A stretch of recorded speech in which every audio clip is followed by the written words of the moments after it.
क्या होगा जब कुछ वैज्ञानिकों को स्पेस मिशन के दौरान एक एलियन प्लेनेट पर एलियन टेक्नोलॉजी मिलती है। एक ऐसी टेक्नोलॉजी जो कि हम इंसानों से तो कहीं आगे की थी, मगर अजीब बात की यहाँ कोई एलियन नहीं था। तो उस एलियन रेस के साथ हुआ क्या, और वो एलियन टेक्नोलॉजी इंसानों के लिए कितनी खतरनाक हो सकती है। चलिए शुरू से जानते हैं आज की नई साईफाई मूवी में। कहानी की शुरुआत मार्स प्लेनेट के एक मून फोबोस से होती है, जहाँ के अब तक साइंटिस्ट ने आकर अपना बेस बना लिया था। दरअसल ये एक टॉप सीक्रेट बेस है जिसे कि यूएससी नाम की एक कंपनी ने तब बनाया जब उन्हें एक स्पेस मिशन के दौरान किसी एलियन सभ्यता की टेलीपोर्टेशन टेक्नोलॉजी मिली थी, और अभी डॉक्टर बर्ट उसी एलियन टेक्नोलॉजी पर एक्सपेरिमेंट करने जा रहे थे। जबकि ऐसी ही एक और टॉप सीक्रेट लैब इसी यूएसए कंपनी ने पृथ्वी के रेगिस्तान के बीचों बीच बनाई हुई है, जिसे कि डॉक्टर अहमद लीड करते हैं। और वे अभी एक टेस्ट सब्जेक्ट को पहली बार उस एलियन टेक्नोलॉजी से पृथ्वी से सीधा फोबोस बेस पर टेलीपोर्ट करेंगे।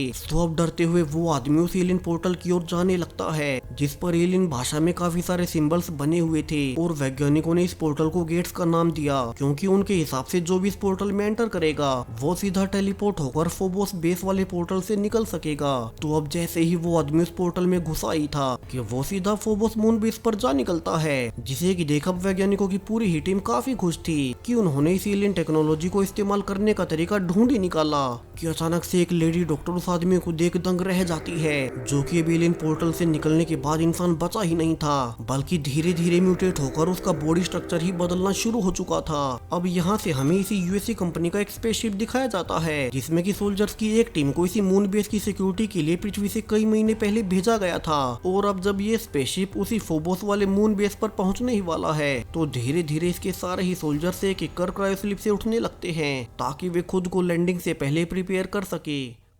तो अब ग्रुप की वाइस कमांडर जो है ना सबको डिनर के दौरान बताती भी है कि वे सब मिलिट्री के एक्स सोल्जर्स रहे हैं, मगर अब से वे एक एलियन प्लेनेट पर सिक्योरिटी में रहेंगे, सो उन्हें उन नई कंडीशंस की आदत डालनी होगी। अब यहाँ बाकी सब तो सोल्जर्स ही थे, मगर उनमें से एक डॉक्टर बेनेट वैज्ञानिक है, जो कि पहले जोएना का एक्स बॉयफ्रेंड भी रह चुका है, सो जोएना उससे ज्यादा बात नहीं करती।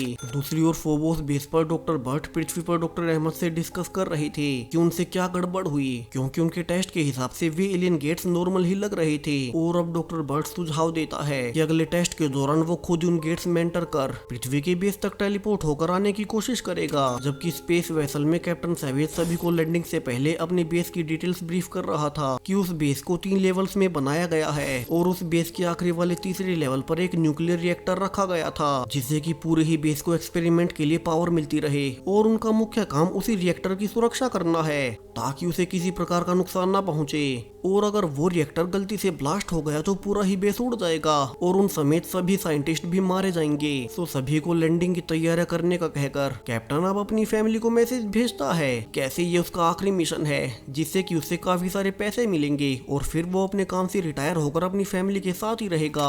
तो वहीं फोबोस लैब में अब तक डॉक्टर बर्ट ने इस बार खुद ही उस पोर्टल में एंटर करने का फैसला कर लिया था, और वो अपनी साथी वैज्ञानिक डॉक्टर वेरोनिका को बताता भी है कि असल में जब उन्हें ये एलियन टेक्नोलॉजी मिली थी, तभी से वो इसे ऑब्सेस्ड हो गया कि इंसानों से भी कहीं बेहद उन्नत कोई एलियन सभ्यता है, जिन्होंने की हजारों लाइट ईयर्स दूर तक भी टेलीपोर्ट करने वाली टेक्नोलॉजी बना ही ली। सो अगर इंसान इसे समझने में कामयाब हो गए तो फिर पूरा ही यूनिवर्स उनके कदमों में होगा, वे यूनिवर्स के किसी भी हिस्से में मिनटों में पहुंच जाएंगे। तो अब डॉक्टर वेरोनिका को ये एलियन पोर्टल ओपन करने का सिग्नल दे डॉक्टर बर्ट फाइनली उसमें एंटर कर ही जाता है, लेकिन अब जैसे ही वो उसके अंदर गया था कि पूरे ही बेस की पावर फ्लक्चुएट करने लगती है, और जिसके बाद अब पूरे ही बेस से लोगों की चिल्लाने की आवाजें आने लगती है, मानो ने कोई बुरी तरह से मार रहा हो। और डॉक्टर वेरोनिका आखिर में खुद भी किसी को देख चिल्लाने लगती है।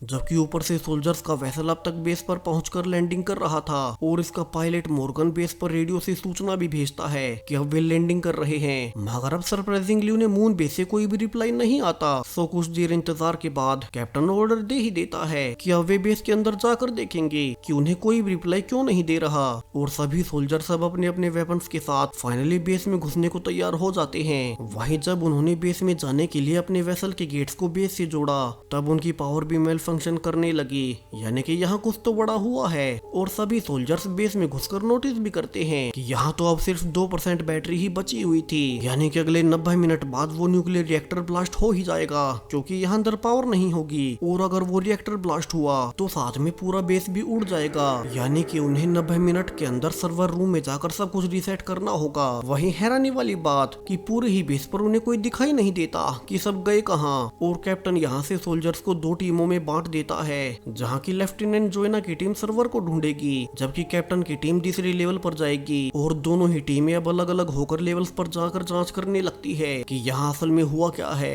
जहाँ जोएना की टीम जो कि दूसरे लेवल पर गई थी, अब वे देखते हैं कि यहाँ एक वैज्ञानिक की लाश पड़ी है, जबकि दीवारों पर उसी एलियन भाषा में खून से कुछ लिखा हुआ था, जिसे कि कोई भी समझ नहीं पाता, यानी कि यहाँ कुछ तो गड़बड़ है। और जोएना यहाँ से कैप्टन की टीम और अपने वेसल में बैठे हुए पायलट मॉर्गन को भी सारी ही डिटेल्स बता देती है कि वे अभी सावधान हो जाएं, क्योंकि यहाँ बेस पर लोग मरे पड़े हैं। कि तभी उन्हें एक म्यूटेट हो चुका साइंटिस्ट दिखाई देता है, जो कि दूसरे क्रू मेंबर्स को खा रहा था।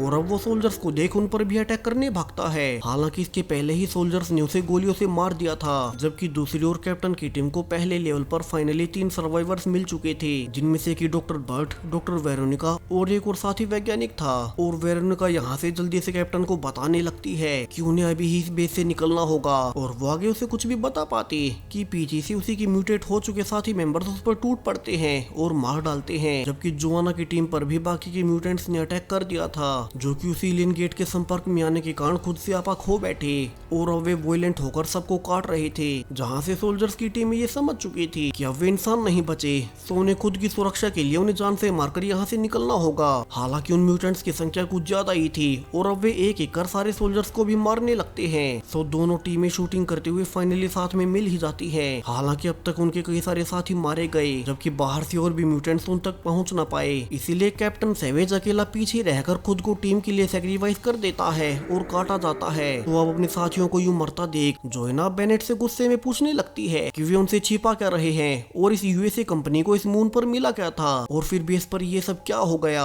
तो अब वे और सर्वाइवर्स को ढूंढने में वक्त बर्बाद नहीं करेंगे और अभी यहाँ से निकल जाएंगे। जहाँ जोएना को यूं गुस्से में देख अब डॉक्टर बर्ड सबको रिवील करता है कि उनके वैज्ञानिकों की टीम पिछले 30 सालों से पृथ्वी के अलावा दूसरे ग्रह को खोज रही थी जहाँ की इंसान रह सके, जिसके लिए उन्होंने कई सारे स्पेस मिशन शुरू किए। और इन मिशन के दौरान उन्हें इस एलियन मून पर वो एलियन टेक्नोलॉजी मिली थी जिससे कि किसी को भी टेलीपोर्ट किया जा सकता था।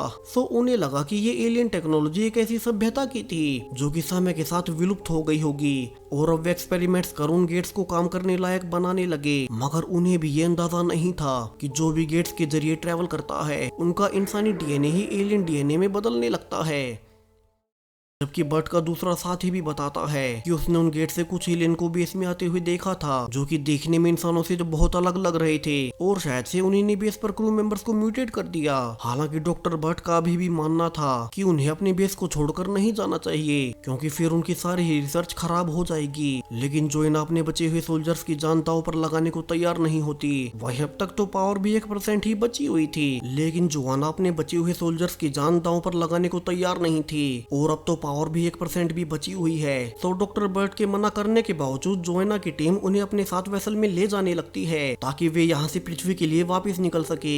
तो वे वापस से अपने वेसल में आकर तीनों सर्वाइवर्स को बताते हैं कि अब वे कुछ ही देर में अपने शिप को यहाँ से लॉन्च करेंगे और निकल जाएंगे। और जोआना पायलट मॉर्गन को कंट्रोल रूम में मैसेज भी भिजवाती है कि वो अभी अपने स्पेसशिप को लॉन्च करे, मगर अब तो उसका भी रेडियो पर कोई रिप्लाई नहीं आ रहा था। और कंट्रोल रूम में जोएना देखती भी है कि उनके पायलट मॉर्गन को भी किसी ने जान से मार दिया है, जिसे कि जोआना अपने 2 और साथियों के साथ देख ही रही थी कि उनके पायलट को किसने मारा होगा। कि तभी पीछे से एक अजीब सा एलियन जीव दोनों पर अटैक कर देता है, यानी कि ये वही एलियन है जिसे कि उस डॉक्टर ने पोर्टल से आते हुए देखा था। वही हैरानी वाली बात कि वो एलियन अपने शरीर से ही एनर्जी वेव्स क्रिएट कर अटैक कर रहा था, यानी कि उसे किसी वेपन्स की जरूरत नहीं। तो अब किसी तरह से जोआना तो भागकर वहाँ से निकल जाती है, जबकि पीछे उसके 2 साथियों को उस एलियन ने मार दिया था। वही वो बाहर आकर देखती भी है कि यहाँ भी एक और एलियन आ चुका है और उसने यहाँ भी उसके बाकी साथियों को मार दिया, जहाँ की उसे सिर्फ डॉक्टर वेरोनिका और डॉक्टर बर्ट ही जिंदा मिलते हैं और वो जल्दी से उन्हें भगाने लगती है। किसी बीच अब जोएना पर भी उसे एलियन ने अटैक कर दिया था और वो उसे मारने भी वाला था कि पीछे से 2 बचे हुए सोल्जर्स लगातार उसे एलियन पर गोलियां चला उसे मार ही देते हैं। यानी कि अब जोएना के साथ 2 और सोल्जर्स, डॉक्टर वेरोनिका और डॉक्टर बर्ट, ये 5 लोग ही जिंदा बचे थे, जबकि अब वे वेसल को उड़ाकर यहाँ से निकल भी नहीं सकते क्योंकि उनका पायलट मॉर्गन तो ऑलरेडी मारा गया और वे सभी एलियन मून पर फंस चुके हैं। तो डॉक्टर बर्ट आइडिया देता है कि क्यों ना वे वापस से बेस पर जाएं और पावर को रिस्टोर कर उन्हीं एलियन गेट्स को फिर से खोल दे, क्योंकि अब वे टेलीपोर्टेशन गेट से उनका पृथ्वी पर जाने का आखिरी रास्ता बचा था। वही यहाँ वे ज्यादा देर तक एलियन से सरवाइव भी नहीं कर पाएंगे। दरअसल उस रिएक्टर को सिर्फ बेनेट ही रिबूट कर सकता था क्योंकि इस बेस के सारे इंजीनियर्स ऑलरेडी मारे जा चुके हैं। तो सभी जल्दी से वापस से बेस पर जाने लगते हैं क्योंकि अब तक ब्लास्ट होने में सिर्फ 20 ही मिनट बची हुई थी। और बेनेट जल्दी से रिएक्टर के पास जा अब उसे रिबूट करने लगता है और बिल्कुल आखिरी वक्त पर जब वो रिएक्टर ब्लास्ट होने ही वाला था कि बेनेट ने रिएक्टर को रिबूट कर ही दिया, जिससे कि बेस पर फिर से पावर लौट आती है और बचे हुए लोग इसे खुश भी थे कि अब वे गेट से पोर्टल को ओपन कर यहाँ से निकल जाएंगे। मगर तभी डॉक्टर बर्ट उन्हें कहता है कि उन्होंने शायद से ध्यान नहीं दिया कि वो खुद भी ये सब शुरू होने से पहले उस पोर्टल में ऑलरेडी गया था और वो उसके बाद इंसान बचा ही नहीं। ये कहकर अब वो डॉक्टर वेरोनिका को जान से मार बाकी सोल्जर्स को अंदर कैद कर देता है। दरअसल ये सब उसका ही एक प्लान था और वो खुद रिएक्टर को रिबूट नहीं कर सकता था, तो उसने बेनेट से पहले सब कुछ करवाया जिससे कि वो उस पोर्टल को फिर से खोल सके और वो इन एलियंस को पृथ्वी पर भेज देगा ताकि वे पृथ्वी को टेक ओवर कर सके। जबकि अब तो बाकी के एलियंस भी उन्हें मारने आ गए थे। सो जोएना अपने 2 और सोल्जर्स के साथ उनसे लड़ने लगती है जिसमें कि बेनेट भी उनका साथ दे रहा था। मगर अब इसी लड़ाई में बाकी के दोनों सोल्जर्स भी जोएना और बेनेट को बचाते हुए मारे जाते हैं, जबकि डॉक्टर वेरोनिका जो कि मर रही थी अब वो जोएना को अपना सिक्योरिटी कार्ड देते हुए बताती है कि डॉक्टर बर्ट लैब में जाकर उसी पोर्टल को खोल इन एलियंस को पृथ्वी पर भेजने की कोशिश करेगा। सो वे उसके पहले ही उसे पोर्टल खोलने से रोक लें वरना फिर पृथ्वी पर कोई जीवित नहीं बचेगा। वही वो ये भी कहती है कि उन्होंने इसी एलियन टेक्नोलॉजी से कुछ हथियार भी बनाए हुए हैं, सो जोएना और बेनेट उन्हीं का इस्तेमाल करें जो कि शायद से इन एलियंस को मारने में कामयाब हो सकते हैं। तो यहाँ से बेनेट और जोएना जल्दी से उन्हीं हथियारों को लेने जाते हैं, लेकिन अब इसी बीच एक म्यूटेंट ने आकर बेनेट को भी काट ही लिया था। सो गुस्से में जोएना जो कि अब अकेली बची हुई थी अब वो लैब में आकर डॉक्टर बर्ट को गेट खोलने से मना करती है। हालांकि बर्ट अभी भी गेट्स खोलने में लगा हुआ था और जोएना पर पीछे से बेनेट आकर अटैक कर देता है जो कि अब तक म्यूटेट हो चुका था। सो जोएना बेनेट से लड़ने में उलझ जाती है, जबकि पीछे से बर्ट बताता भी है कि असल में उसे अभी भी पूरी सच्चाई नहीं पता है। वो इन गेट्स को खोलकर 2 दुनियाओं को आपस में जोड़ देगा और डॉक्टर बर्ट अब गेट्स को फाइनली ओपन कर उसी की ओर बढ़ने लगता है। मगर उसके अंदर जाने से पहले ही जोएना ने जल्दी से पहले बेनेट और फिर डॉक्टर बर्ट को भी शूट कर ही दिया था और उसे लगा कि अब सब कुछ खत्म हो गया कि तभी पीछे से डॉक्टर फिर से उठ खड़ा हो जाता है और बताता है कि असल में जोआना मरे हुए को दोबारा नहीं मार सकती। यानी कि जब वो कहानी के शुरू में उस पोर्टल में गया था तब वो वापस इंसान नहीं लौटा, बल्कि उसके ब्रेन को एलियन जीवों ने कंट्रोल कर लिया था ताकि वे उससे गेट से बड़ा पोर्टल बनवा पृथ्वी से कनेक्ट करवा सके और वे पृथ्वी वाले पोर्टल को जोड़ रहे थे। अब बर्ट यही दिखाने के लिए जोएना को भी गेट के अंदर फेंक देता है और जोएना देखती है कि अब वो एक डार्क प्लेनेट पर आ गई थी जहाँ वैसे तो वो सांस ले पा रही थी, मगर ये प्लेनेट काफी ही वियर्ड लग रहा है। और जोएना डरते हुए आगे बढ़ने लगती है कि तभी वहां चारों ओर से वही बड़े बड़े एलियंस उसके सामने आते हैं। यानी कि ये प्लेनेट उन्हीं एलियंस का था जिनकी टेक्नोलॉजी साइंटिस्ट को फोबोस मून पर मिली थी और इन्हीं एलियंस में से कुछ मार्स प्लेनेट के मून तक पहुंच गए, जहां की उन्होंने जानबूझकर वही टेलीपोर्टेशन गेट्स खोलने वाली टेक्नोलॉजी छोड़ दी क्योंकि उनकी एनर्जी खत्म हो गई होगी और वे चाहते थे कि इंसान अपनी एनर्जी से गेट्स को ओपन करे जिससे कि पृथ्वी और इस एलियन प्लेनेट के बीच पोर्टल खुल जाएगा और ये सारे ही एलियंस पृथ्वी पर आसानी से जाकर उस ग्रह को टेक ओवर कर सकेंगे। सो अब मेन एलियन कहता है कि फाइनली उनका पोर्टल खुल ही गया क्योंकि जब डॉक्टर बर्ट पोर्टल में गया था तब वो यहाँ पहुंचा और उन्होंने उसके माइंड को कंट्रोल कर लिया जिससे कि ये पोर्टल ओपन किया जा सके और वो कहता है कि वे इस ह्यूमन को अभी मार दे और वे सीधा पृथ्वी पर जा निकलेंगे। सो जोआना अपनी जान बचाने के लिए भागने लगती है क्योंकि यहाँ हजारों एलियंस उसके पीछे पड़े थे कि तभी गिरते हुए उसे वही पोर्टल नजर आता है जिससे कि वो यहाँ पहुंची थी। तो वो अब अपने पास मौजूद उन्हीं बॉम्ब्स को जिन्हें की वैज्ञानिकों ने इन्हीं एलियंस की टेक्नोलॉजी से बनाया हुआ था, अब वो उन्हीं बॉम्ब्स को एलियन पर फेंक वापिस भी से पोर्टल में कूद बच ही जाती है, जहाँ की वो सीधा पृथ्वी की बेस पर जा निकली थी।